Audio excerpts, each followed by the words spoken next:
আল্লাহ মালাকুল মাউত কে বলবেন, মালাকুল মাউত কি অবস্থা? বলবে সব শেষ। মাইয়াব্বা, কে বাকি?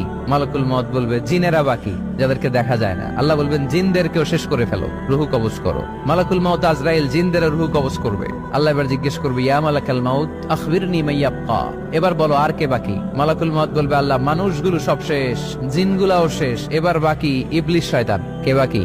ইবলিসরেও শেষ করো, ইবলিসও শেষ। আল্লাহ আবার জিজ্ঞেস করবেন, ইয়া মালাকাল মাউতি মাইয়াব্বা, আর কে বেঁচে আছে বলো? মালাকুল মাউত বলবে, আল্লাহ আপনার কথা অনুযায়ী পৃথিবীর সব মানুষের রুহু কবজ করলাম, সব জিনদের রুহু কবজ করলাম, ইবলিসের রুহু কবজ করলাম, এখন আছে শুধু ফেরেশতা। আছে কারা? যাও ফেরেশতাদের রুহু কবজ করো। ফেরেশতাদের রুহু কবজ হয়ে যাবে। এবার আল্লাহ জিজ্ঞেস করবেন, ইয়া মালাকাল মাউত আখবিরনি মাইয়াব্বা। মালাকুল মাউত বলবে, আল্লাহ আপনার কথা মতো ধরে ধরে সব শেষ, ফেরেশতাও শেষ, 4 জন ছাড়া। কয়জন ছাড়া? জোরে বলেন, কয়জন ছাড়া? ইসরাফিল, জিব্রাইল, মিকাইল, আজরাইল। আল্লাহ এই 4 জন আমরা বাকি। আল্লাহ বলবে, যাও ইযহাব ইনতালিক ইলা জিবরিল ওয়াকবাদ রূহা, জিব্রাইলের রুহু কবজ করো। ইযহাব ইলা ইসরাফিল ওয়াকবাদ রূহা, ইসরাফিলের রুহু কবজ করো। ইযহাব ইলা মিকাইল ওয়াকবাদ রূহা, রুহু কবজ করো। ওই 3 ফেরেশতাও শেষ।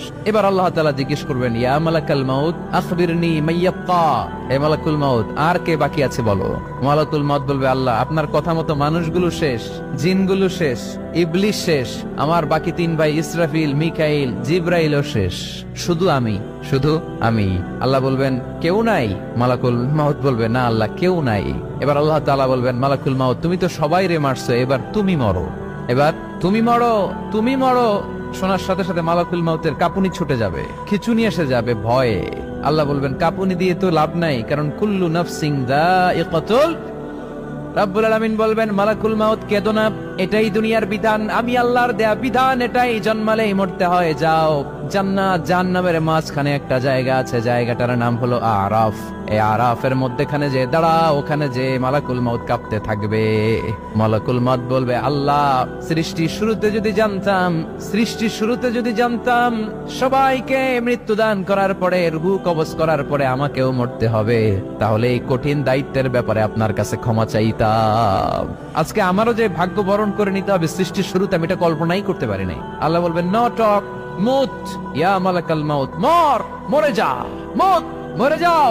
বলার সাথে সাথে মালাকুল মাউত এক বিকট চিৎকার হাঁকিয়ে মরে যাবে। মালাকুল মাউতের চিৎকারটা সেদিন এত ভয়ঙ্কর হবে, বিষ্ণু ইসা ইসলাম বলেন, ওই চিৎকারের আওয়াজ যদি পৃথিবীর মানুষেরা কান দিয়ে শুনতে পেত, তাহলে কিয়ামত সংগঠিত হওয়ার জন্য আলাদা করে ইসরাফিলের সিঙ্গার প্রয়োজন হতো না।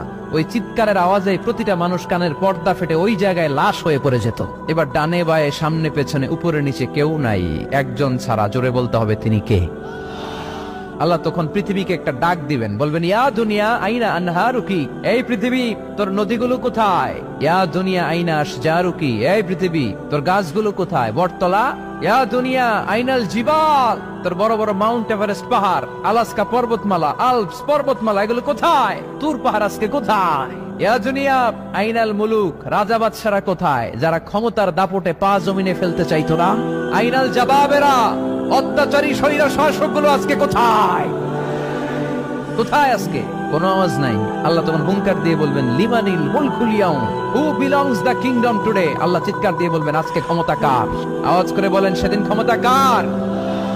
আল্লাহ সেদিন প্রশ্ন করে নিজেই নিজের প্রশ্নের উত্তর দিবেন, লিমানিল মুলকুল ইয়াউমা লিল্লাহিল ওয়াহিদিল কাহ্হার। সেদিন ক্ষমতা দুনিয়ার কোন রাজার নাই, কোন বাদশার নাই, কোন স্বৈর শাসকের নাই, কোন সুলতানের নাই, কারো নাই। সেদিন ক্ষমতা চলবে একজনের, তিনি কে? তার নাম হচ্ছে রহমান। তার নাম কি? আরো জোরে বলেন, কি নাম? এজন্য রহমান কারে বলে আজকে চিনতে পারছেন? তার দয়ার শেষ আছে? তার ক্ষমতার কোন কুল কিনারা আছে? তার ধন ভান্ডারে কোনো কমতি আছে? এজন্য লা বিশাইইন মিন নিআমিকা রাব্বানা নুকাযযিবু ফালাকাল হামদ, we don't deny any of your mercy and blessings, all praises to you। আল্লাহ তোমার কোন নিয়ামতকে আমরা অস্বীকার করি না। আল্লাহ প্রথমে ধমক দিয়ে বলছেন, এই মানব জাতি আর জিন জাতি, আমার কোন নিয়ামতকে অস্বীকার করবি? আমরা বলি কোনটাই অস্বীকার করি না। সকল প্রশংসার মালিক একজন, তিনি কে? ইমাম বাইহাকি বলেন, আল্লাহর হাবিব সাল্লাল্লাহু আলাইহি ওয়াসাল্লাম ইরশাদ করেছেন, ইন্না লিকুল্লি শাইইন আরুস ওয়া আরুসুল কুরআনি সূরাতু আর-রাহমান। আলেম ওলামারা বলেন তো আরুস মানে কি? মাশাআল্লাহ, নববধূ। আরুস মানি নতুন বউ, আরুস মানি নতুন বউ, নববধূ।